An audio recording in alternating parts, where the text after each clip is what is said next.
Shalom, brothers and sisters. It's so great to be here with you today. I just came back from a trip all the way from South Africa, my home country where I grew up. And me and my wife, we landed yesterday, last night. And that trip was a long one, about 35 hours by plane. Now, granted, we had some long layovers because, well, COVID, and there's not a lot of planes flying. But even without that, it's a really long way. And it's simply because, well, from the United States, South Africa is on the other side of the world. It's really far. And I remember when I landed there and I got out of the plane and I walked into that airport terminal and I saw some people speak my language. I speak Afrikaans, that's my home language. Immediately it was like got this feeling of, wow, I've been here before and I know these people, and it was really awesome because I haven't been there in 2 years now. And we were there spending time with some family and things like that. So, but one thing that really was struck me, is how sometimes we think that our culture is our culture and very different from other places. And, what happens this side of the world is different from what happens at the other side of the world. But while I was there, there was a question that was asked of me. And I think it's a very good question. It's, does it even really matter if there is a God? And this question is actually a question that you and everyone else, we're going to ask ourselves this question at some point in our lives. No matter whether you're from South Africa or from the United States or from Europe or from Asia or like wherever you're from, you're going to ask yourself the question. And here's the deal though. Usually, this is a question that we don't like to be confronted with as humanity.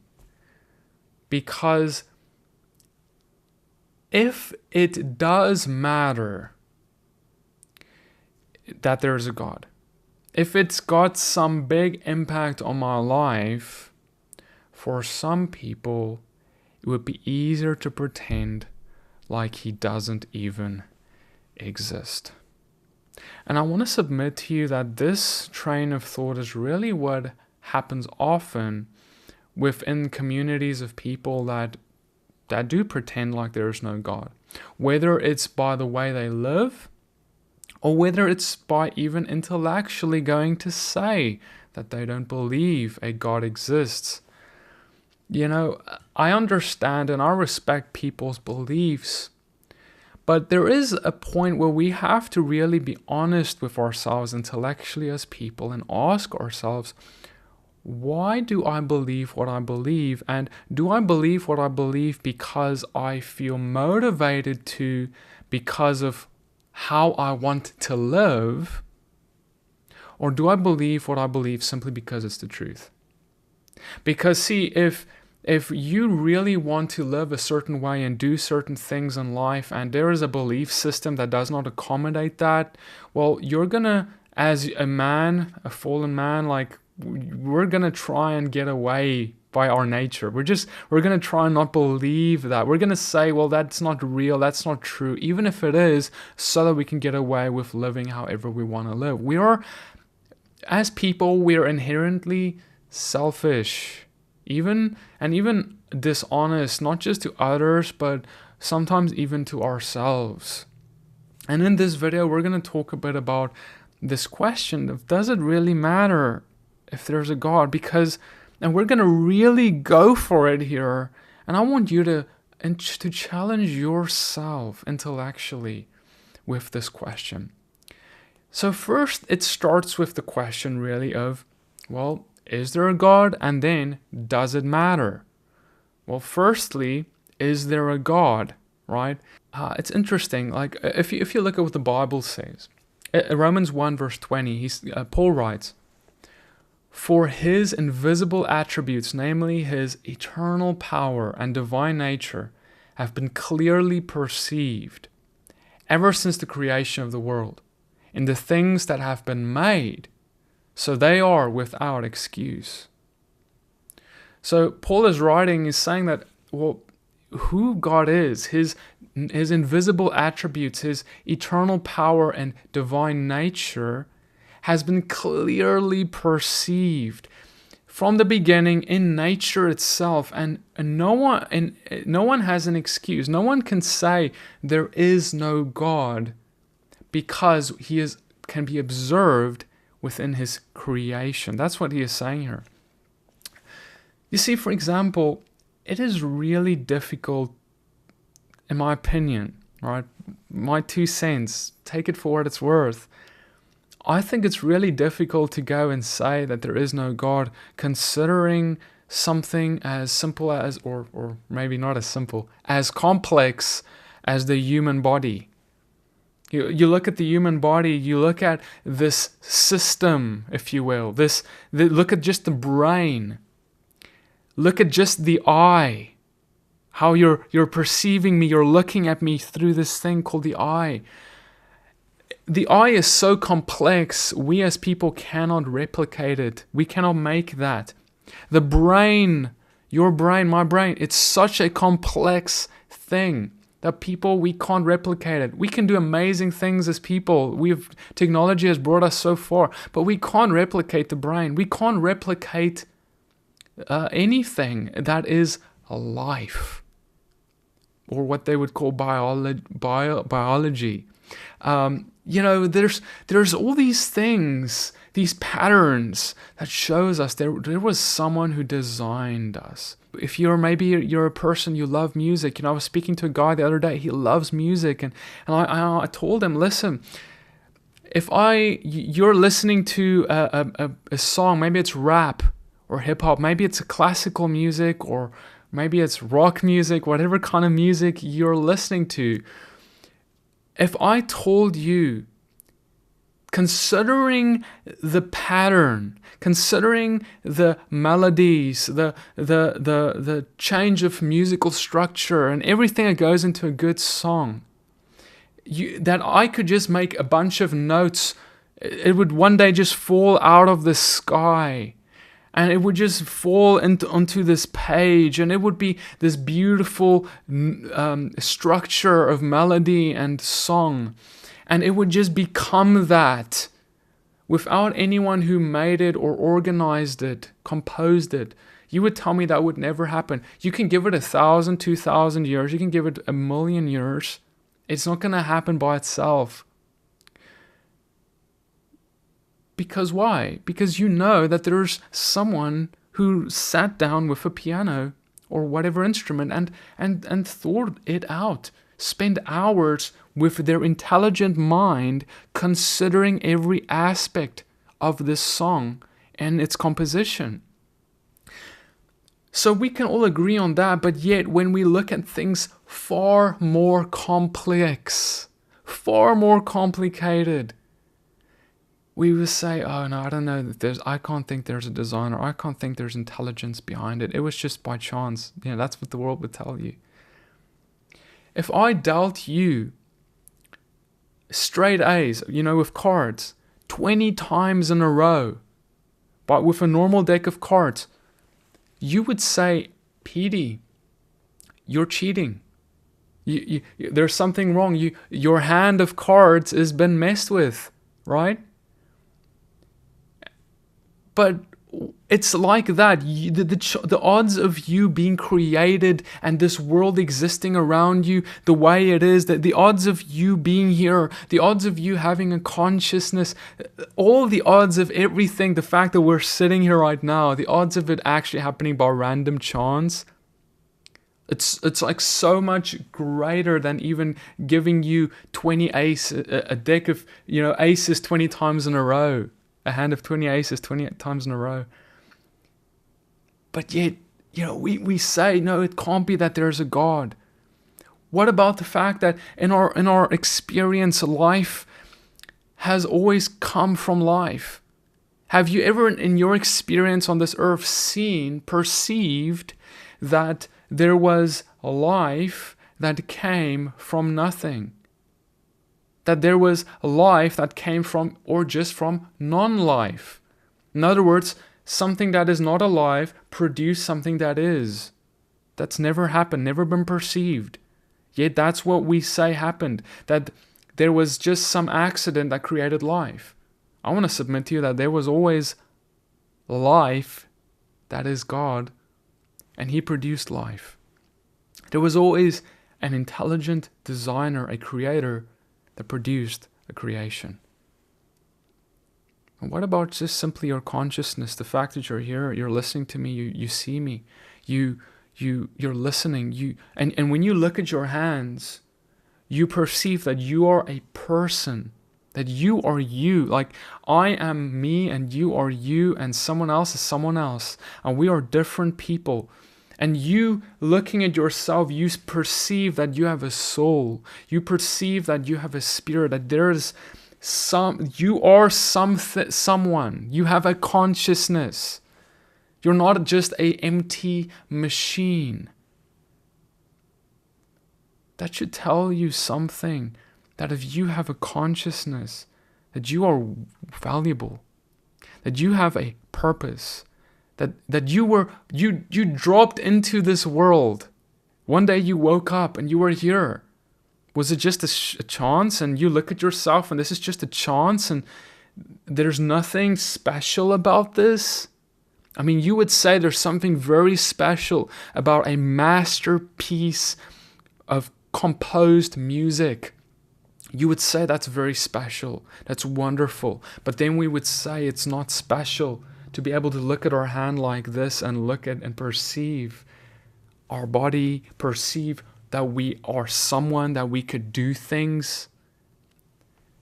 Do you see how we, brothers and sisters, let's be honest with ourselves, sometimes we try and get away from this idea of God because we're afraid of, it's a scary idea that, wow, what if there's a creator? What if there's someone who made me? What does that even mean? Does it matter? Sometimes we say, we think subconsciously, maybe not even consciously, just, I don't want it to matter. Because if it had to matter that there's a God, that was going to have some great implications on my life, the way I perceive life and how I live life. So, I've heard people say, well, Petey, I'm a good person. I don't need a God in order to be a good person. There are many atheists, people who don't believe that there's a God that exists, who are good people. And I would agree. There are people who are atheists that are good people, even better than some Christians I've met. Sure, I agree with that. But I would ask you, good according to who? Because someone can be good according to my opinion. They can be good according to your opinion. Or even a very good judge's opinion. They can be a good guy. He always pays his taxes, never hurts anyone, lives a good life, maybe gives a few dollars to the poor. Okay, he's a good man. He never did anything wrong. But according to whose standard? You see, we are naive to think that our opinion of what good is actually very high, very, very morally righteous. But if we just look at the simple world, how it is today, humanity, we just perceive how wretched we are. What we do to one another, even the best of us. I can ask you the question, have you lied? Have you stolen? Have you lusted in your heart after someone who wasn't your wife or husband? Have you ever coveted something that's not yours? Right, I can go on, and you've probably said yes a few times already. And suddenly we realize you're a lying thief, adulterer at heart, and a coveter of things that aren't yours. And I've only gone through a few of those things, and we just discovered you're not a good person. And See, we think that we're a good person because we judge ourselves compared to other people around us. The standard is simply humanity. But see, if a God existed, if there was a God, if I look at the world around me, I see, wow, this world is so incredible, wonderfully made, so like beyond my understanding, so above everything. And I have to start concluding that this God his thoughts are high above my own, and that he is likely much more righteous than I am, much more perfect and smart than I am. And because he's more righteous, it would be naive of me to think that, well, I can simply judge how good of a person I am based off my standard instead of his. Whether a God existed is going to mean that we would need to act very differently in our life. Now, let's just think about one example here. Marriage is something that most people enter. And if I looked at marriage from the perception of an atheist, someone who does not believe that a God exists, we could have a couple come together and they marry. They really love each other. They spend many years together, let's just say 20, 30 years. They have kids. And now, suddenly, after a long time, their love starts running dry. They don't love each other the way they did when they met in the beginning. They feel like the passion has gone away. They don't feel the love anymore. And after thinking about it for a while, they discover, well, there's probably not much keeping us together anymore. We don't love each other. We can go on our separate path. There's nothing really keeping us together anymore. We can even find maybe someone else who's going to reignite that spark of love that we had. And then they may decide, well, while nothing is keeping us, we might as well divorce. But see, if you believed in God, and if God, or let me even just say, regardless of whether you believed in him, if God exists, that simple thing that seems to be harmless, that simple decision to divorce that seems to, well, it won't hurt anyone, it's mutual. Suddenly, if God exists, that becomes a horribly unrighteous thing.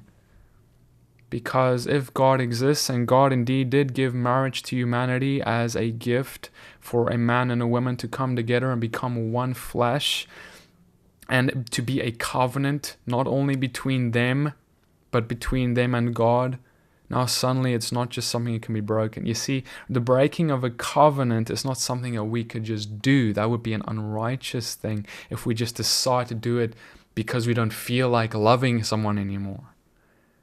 And so we now see that the decisions of someone who acts like there is no God is contrasted with someone who believes there is, because the person who believes there is a God would think, oh no, there's something wrong with my marriage, but I can't give up on her, I can't give up on him. Because I made a covenant, a promise not just to them on my marriage day, but also to God. You see, brothers and sisters, as unfortunate as it is, and even if we don't want to admit it, as people we betray easily other people. It's easy for us to say, yeah, I made that promise to my wife or my husband, but oh well. We betray easily. But when God is in the picture, it becomes a little more difficult, because now it's not just about that person who we could easily feel like we could throw away, but now it's about what does God think about this? What would God say about this? Because now it's not just I'm judging what's right in my own eyes, but I have to judge and think what's right in his. And I'm confronted with this reality that I don't want to upset him because I love him. Just like I don't want to upset my earthly father because I honor him, I love him, I respect him. And the same way, I don't want to upset, dishonor, disrespect my heavenly Father. I want to honor him. I love him. I don't want to disappoint him. I don't want to break a promise, a covenant I made with him. Never mind a wife. And so now I go and I say, with everything in my being, I'm gonna call out to him, because he wants this to work, and he's gonna fix it, and I'm gonna work with him, and there's gonna be healing, and I'm gonna discover that marriage is more than just a feeling. Marriage is now a covenant, a promise, something much deeper than just how I feel today and how that may change tomorrow.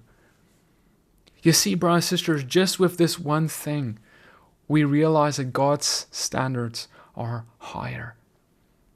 You see, God's perspective of righteousness, the fact that he is perfectly righteous, is taking things up a notch to a place where we as people really struggle to go if we are going to think that there is no God. Because then if there is no God, there's no accountability.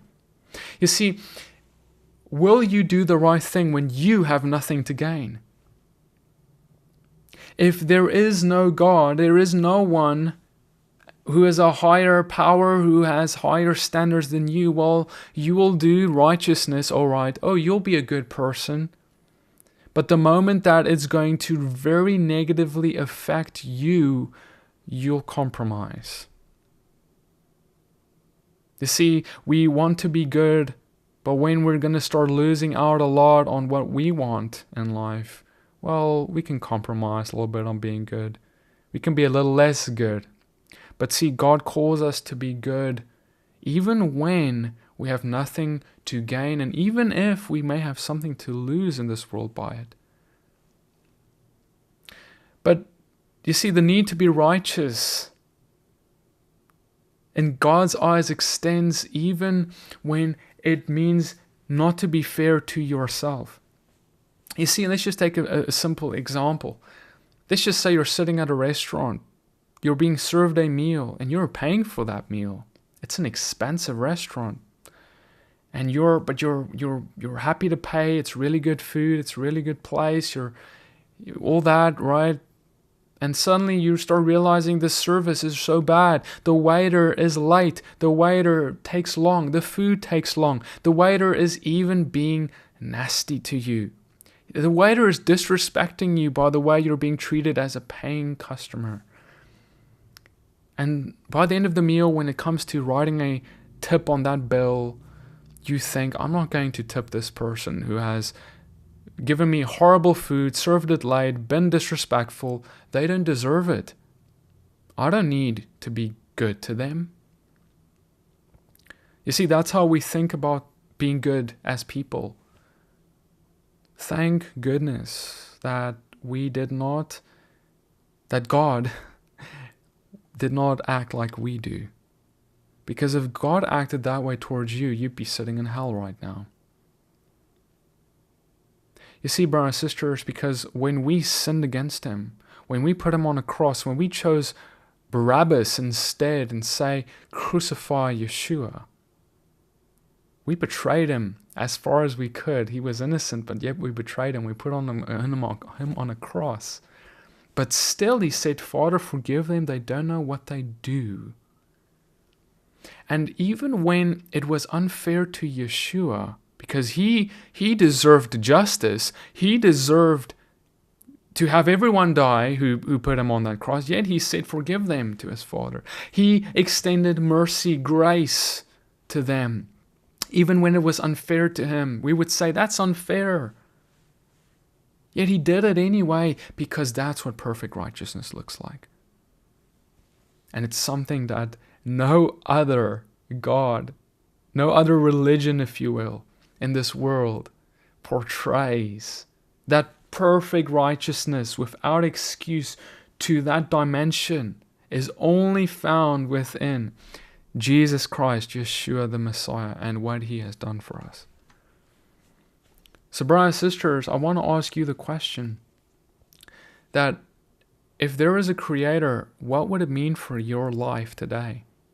If there is a God, and there very well may be, what does that mean for you? What does that mean when you die tomorrow? What is that? What if it's true? What if he exists? Sometimes we can know he exists or we don't, whatever. We act like he doesn't. We live like he doesn't. But are you going to consider what it would mean for your life if you ended it today? If it ended today and you're standing there and you realize, oh, he did exist. Oh, he is real. Oh, he is as perfectly righteous as PD said. What are you going to do with that information? Did you live life like, oh, well, you only live once. I might as well just do what I want, be good compared to other people as far as I can be. But whatever, when I start losing out and I have nothing to gain, I'm not going to be as good. That's how we are. Are you going to go on with that life? Because without God, that's inevitably where you'll go. Or will you start thinking, well, God, are you there? And if you are, what does that mean for me? You see, the amazing thing, brothers and sisters, if you're wondering about this, he's alive. He's not a God far off. He's personal. He knows you. And he wants a relationship with you. And if you would just call out and speak to him, he would come down. He would speak to you because he's calling your name. Brothers and sisters, I'm going to be speaking more about this. I'm going to be speaking about, if there's a God, why would it be that Yeshua is the Messiah and that God is the God of Abraham, Isaac, and Jacob? Why Christianity instead of all the other religions? There's very good reason. And I want you to subscribe to this YouTube channel for discovering that video, which I'll be releasing here soon. But if you feel like you want to know, maybe, more about this God, I'm going to pray for you. And you can just pray with me, for there's nothing to lose. Father, I just pray, Lord, right now for anyone who's listening, and you would bless them with the knowledge of you. And you would show them, Lord, your glory. And you would show them your majesty. That you are wonderful and that you made us wonderfully. Lord, I pray that you would encounter all who's listening to this.